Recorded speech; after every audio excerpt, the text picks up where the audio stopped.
I wanted to talk about a great food plot system for you that you can use even with lighter equipment. Lighter equipment, I mean, you have to at least have maybe an ATV, a car or a truck, something like that, a handheld spreader, a sprayer of some kind, even if it's a backpack sprayer, an ATV sprayer. But this buckwheat no-till process is something I've been trying to perfect for the last 20 years, 25 years. And it's a really cool process because it's something to help build your soil, and it doesn't limit you from what kind of seeds you can plant.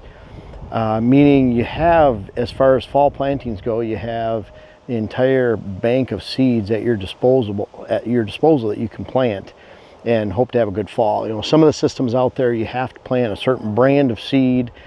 You have to plant a certain way with big machinery, and you have to plant with a certain seed type that limits your attractiveness during the fall.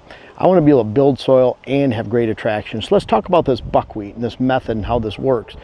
First of all, you can see this field out here. This is one of our long strips, our blade plot. I think we planted about 13, 14 acres of buckwheat this year between Minnesota and Wisconsin. And we start out with a field that is fairly weed-free because it's been a food plot the year before and chemically controlled. But even then, you always have weeds coming in. So I'll show you some pigweed right here. It's coming in. There's a little bit of pigweed. You can see how it's dead and wilted over. We took care of it.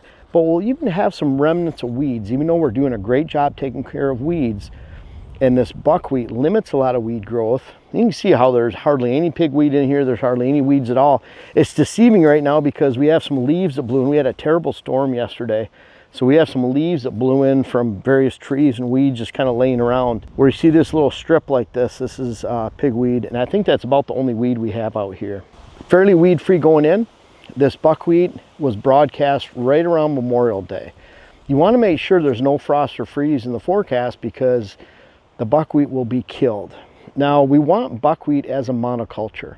Buckwheat is the only, repeat this, is the only true smother crop that you can plant for summertime, meaning that it grows up. You can see these stems are well spaced. There's a stem about every, if they're standing vertical, about every 2-3 inches in here. When you lay them all down, you can see how much ground is exposed. That branch structure and leaf structure becomes very full. And so what ends up happening is it creates a true canopy, no different than a mature hardwoods, where it doesn't allow anything to grow on the forest floor or the actually food plot soil and on the surface down below that canopy. And that's a really good thing because then weeds can't grow in there, and those weeds destroy food plots. It's not a good thing to have any weeds ever. So it's only true smother crop. Now at the same time, because of that canopy, it creates a greenhouse effect. Keeps the soil moist down below. Those stalks and branch structure, that entire buckwheat plant is about 85% moisture. And so it keeps more of a greenhouse effect down on the soil itself, keeps it from cracking and opening up and getting really hard. And then of course, we live in areas where we have a lot of elevation changes. This is all sloped down towards the woods. This is all edge habitat, and it keeps it from eroding. So erosion control, weed control, and you get to hold that moisture in the ground. The root system creates a great structure of fine organic matter that works to lift up the soil and put really good nutrients back in the soil, very complete as this monoculture. That monoculture is a good thing when we're trying to do this because we want to improve the soil. We want to give ourselves a great condition to plant in going into the fall. The buckwheat timing around Memorial Day, June 1st, is a great time to get it on the ground, and you let it grow. You're putting in a weed-free, we just threw it on the ground about 50 pounds per acre. We broadcast it. Doesn't matter if you're using a hand seeder or a PTO mounted spreader like we like to use, that's my favorite. But we spun a lot through bags and our Earthway bags. And make sure you check out our Earthway bags. We now sell them. I've used them for about 20 years. They're my favorite bag spreader. We use bags instead of buckets because they're flat. I can throw them on the ground, throw them on a machine. I don't have to strap them down. We're always running and gunning when it comes to planting a dozen or more acres of seed. I want to go fast, but bottom line is we're just spinning this on the ground. We're not working it in. Sometimes we'll run it over with a Packer Max, but bottom line is we're getting it on the ground before rain and we're getting good germination. Now when it grows and you're getting into the fall, people say how to plant. You know, for years I've talked about seeding into the standing buckwheat. For the last couple of years, I've started to change that a little bit because you can plant, and we've been forced to at times, plant after you smash this buckwheat down. Now, you have a choice. If this buckwheat gets to about thigh high, maybe waist high at the most, pretty easy to go in through it, seed into it, then smash the seed down. We'll talk about that. Work the seed in and do what we do to get it planted. But you have to be really good with your timing. For example, on good soil, this buckwheat can get 4 feet tall with good growing conditions and get up in this range right up here, which is too high to actually seed into within 6 weeks on good soil. It might take that 8 or 9 weeks with bad soil to even get close to that. So it's really soil dependent, growing season dependent, and I tell people do this. If it's thigh high, waist high, plant into it and take care of it. But then people try to do it when it's chest high, and it's very difficult. It's been difficult for us in the past, and it's difficult to explain to people and say, well, don't let it get above thigh high or waist high and then go in and plant. And if it's taller than that, smash it down first. Some of the seeds we used in the past, I used to use soybeans, for example, as part of a fall mix. That was a mix I developed about 15 years ago, let's say, and heavy oats. Heavy peas too. The problem with that is, especially those oats, peas are okay, but especially the soybeans, they had to be covered up. So you really wanted to seed first, especially over the soybeans. As we've developed, as we've progressed and improved, I always improve those mixes every year. I've gone towards smaller seeds. The smaller the seed, the easier it germinates on the soil with very little earth working. That means we don't have to cover it up with the buckwheat to get good germination like we want to with that soybean. So we've moved away from the soybean, the heavy oats. We still have quite a few peas in the mix, but we moved towards smaller seeds to give us still that same volume. Look at it this way. 5 acres, we don't have rape in our mix, but 5 acres of rape is enough to cover an entire acre. 5 pounds of rape is enough to cover an entire acre. That's pretty crazy. 3 pounds of chicory is an entire acre. 3 pounds of purple top turnip is an entire acre. So it doesn't take much for some of these small seeds to produce a huge amount of volume. Some of those brassicas I just mentioned will be 30 inches tall sometimes. They're a huge volume in a short period of time. So we've migrated towards those smaller seeds. We don't have to seed into it to get a good catch as we've advanced our seed mixes. Hey guys, back to the video in a second, but we have some new seed dealers so you don't have to pay for shipping. Harvey's, Carson City, Michigan. They should have a full supply by the end of the week. Nelson Ag, Viroqua, Wisconsin, Prairie du Chien, Wisconsin. And all the way over in New York, Stanley, New York, Marlin Horse and Sons. And then also the Dutchman's Hunting Supplies in Shipshewana, Indiana. Go check those out. Again, save on shipping. Appreciate it. Now back to the video. So what I chose to do this year, last year, the year before, 2 years ago, because of drought we had to, is we smash all this down. Now buckwheat, not only is it the only smother crop, smothering weeds, great for soil erosion, it actually builds a greenhouse effect like no other seed as well, puts fine organic matter in, but it also rolls over and crimps easily. It's the only plant that when you run it over with just a simple Packer Max, called a Packer, a lawn roller, tires from your ATV, it just lays over and crimps. It just lays right on the ground flat.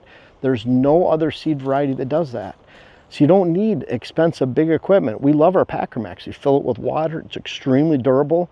It's probably 450, 500 pounds, and it's just, we have a 6-footer and a 4-footer.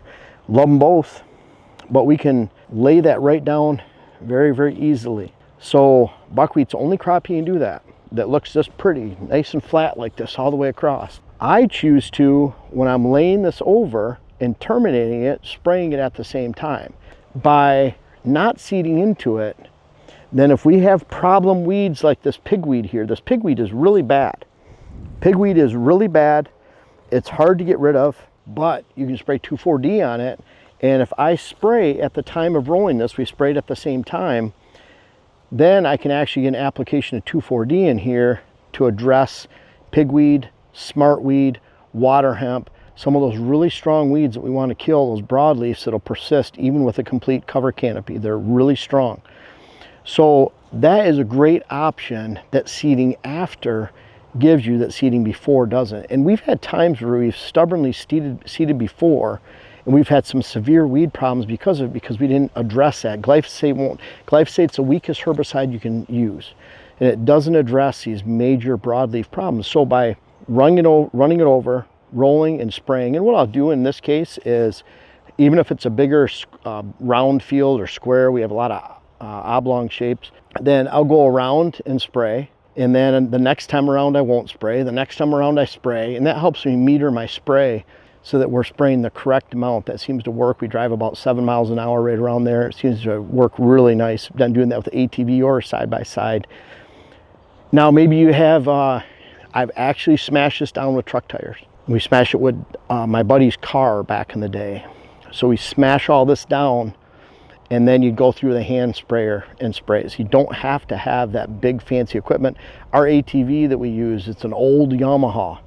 It's, I don't even remember the year, it might be a 2007, right around there, 2006. The Yamaha Grizzly, we paid about $3,400 for it, and I've had it for about 8 years now, and it's been great to have. But bottom line is, you don't need something big and fancy and expensive, and you can even use your truck and then go back through with a hand sprayer and spray it afterwards. Once it's sprayed, and if we do have to spray that 2,4-D to get some of these stubborn weeds out, then you unfortunately have to wait about 7 to 10 days to seed, because if those seeds germinate, that 2,4-D is still in the ground within that 10-day to 2-week period, then it can kill those germinating young broadleafs that are coming in. So we wait 7 to 10 days, then we seed on top of it. And that's where these little seeds that we use, whether it's our Brassica blends, the Fall Power Greens, the Big Boost Brassica, Big Boost 365, our Fall Power 365, those smaller seed mixes, our Big Woods Brassica, those seeds go right down and get on the ground. You can see how much open soil, but this turned brown in about a week, 6 days. So all those leaves, imagine those leaves, you can smash them up, they're almost pure moisture. So after you immediately terminate them and they die, then those leaves just dissipate and turn crispy brown. You can see there's no leaves in here because they're already all brown, crispy, and blown away.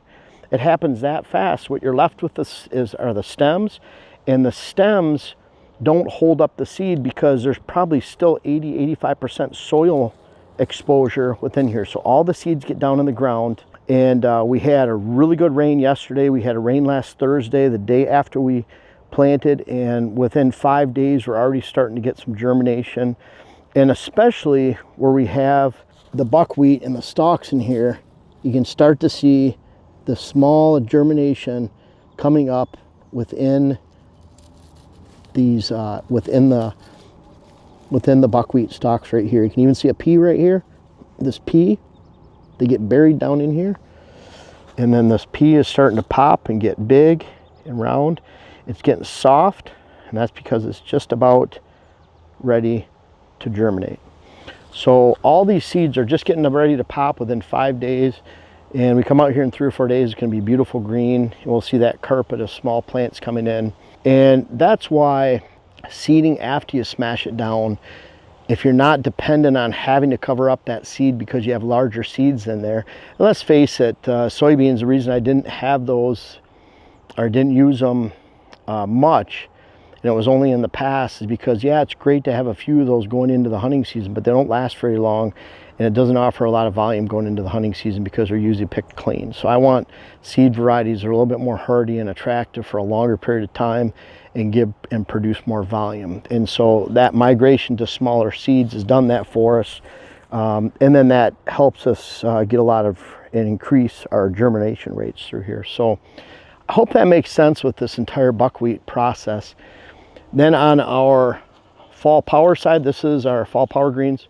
This is that mix on here. This is a Brassica on here. I've been doing that before we had a seed company for decades. I've been putting one on one side, one on the other. This is more early season go-to. It's got some tilled radish in there, so it gets into mid-season.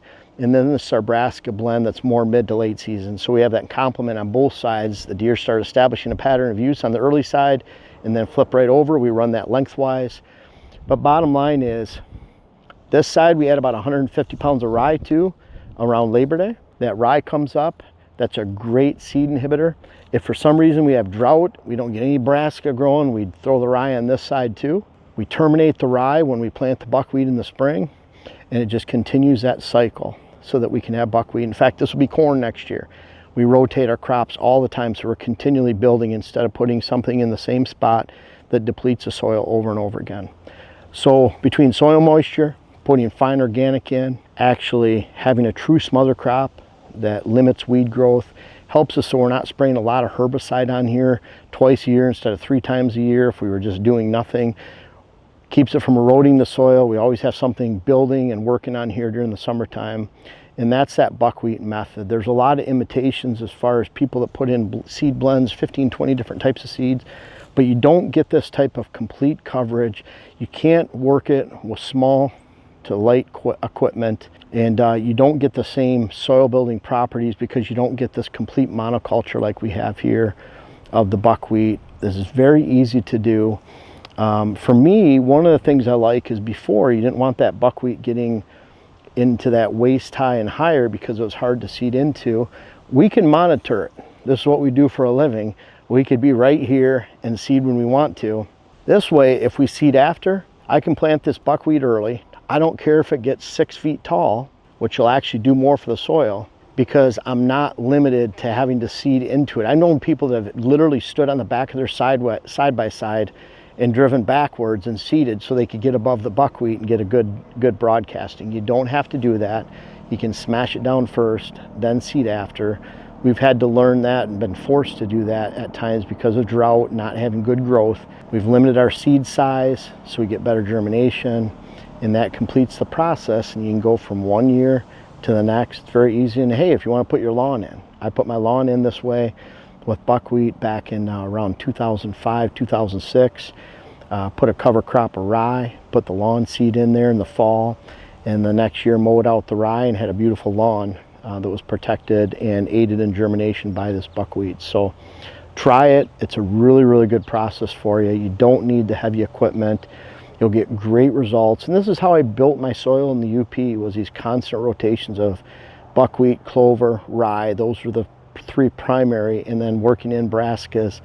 But soil's improved many times over, going from one. Just look up, we've showed it on here before, but improving poor soils for food plots. It's an article I wrote a long time ago for the NDA's quality whitetails. And it really showcased all the nutrient levels and even pH and how we improve the soil over short periods of time using these similar methods a long time ago. So try it.